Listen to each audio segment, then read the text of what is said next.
24-fevral 2026-yil. Ko'hna Kogon shahridamiz. Kogonni o'ziga yarasha ishlab chiqarish, mehmonchilik, go'sht mahsulotlari bilan mashhur. Mana Orzu bolalar sport majmuasi. Bu yerda mohir haydovchi shogirdimiz Orifjon Hakimov biz bilan bugun. Zamonaviy binolar qadr rostlagan. Kogondan o'zgarish zo'r.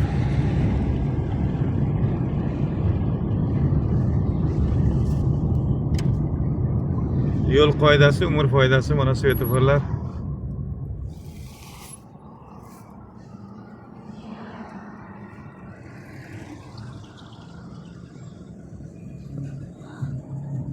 Rossiya davrida qurilgan mana majmualar. O'ng tomonimizda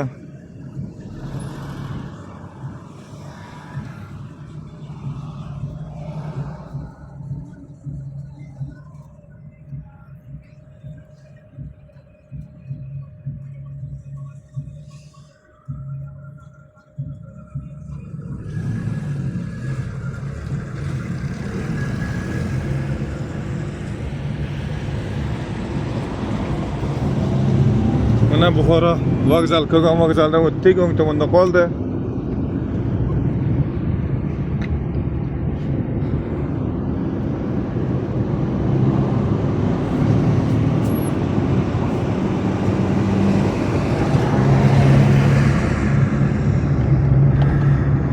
Hamma o'z ishi bilan o'z yo'liga ravona bo'lmoqda.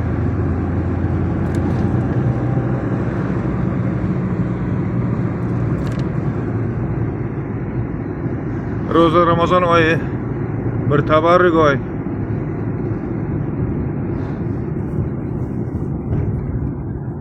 Orzu niyatlar qilib ro'zadorlar o'z ro'zalarni tutib borishmoqda. Biz ham ro'zamiz. Ro'zador insonlarning orzu niyatlarini Alloh o'zi erishtirsin. Yana bir chet ellik do'stimiz Amirxon.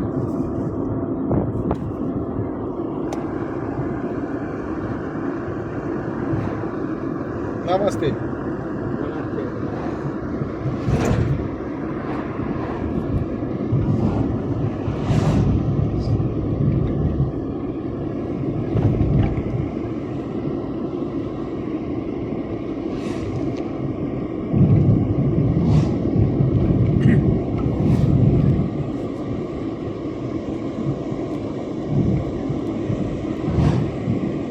Amirxonga jemi qo'y desak, qo'shiq ham aytib beradi. Amirxon indeski. Marhamat, eshitamiz Amirxondan. Doro ke makalo ke dunya khidwalo ke doro ke makalo ke दुनिया के दिलवालों के हंसी के जिए हंसी के मारे हम कैसे दिलवालों के ओ धोरो के नकालों के दुनिया के बुखारा खगाम Mubarak. Malades Amirxon. Yo'q, rahmat. Kamtar yigit bu.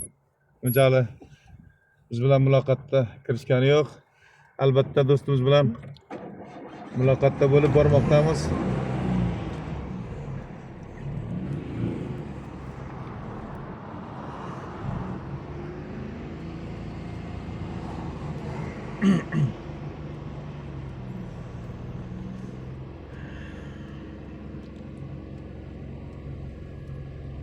Yo'llar,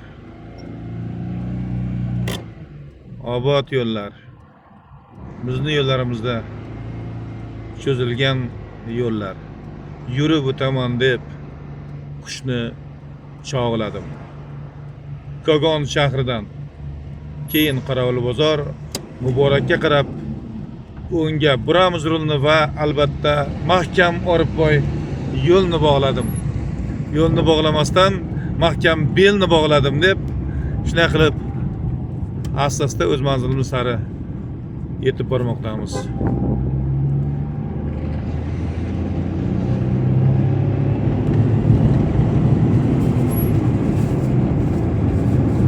Ko'rib ko'ryapsizlar aziz kanalimiz a'zolari. Buxoro Kogon yo'lda necha ko'p yillardan beri mashhur ko'prik. Hozir bu yerni ta'mirlash ishlari amalga oshirilmoqda.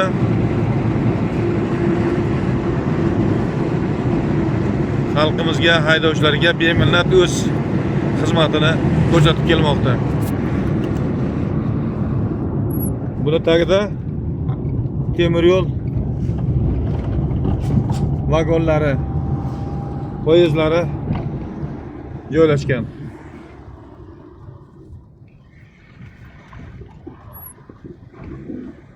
Ko'prik o'ylaymizki zamon talablari darajasida ta'mirlanadi, xalqimizga xizmat ko'rsatadi. Qadimiy Kogon shahridan shunday qilib biz chiqib oldik. Hamma xonadonda yaxshi kunlar, sog'lik, salomatlik bo'lsin. Fayz va barakani Allohning o'zi bizga barchaga berib boraversin.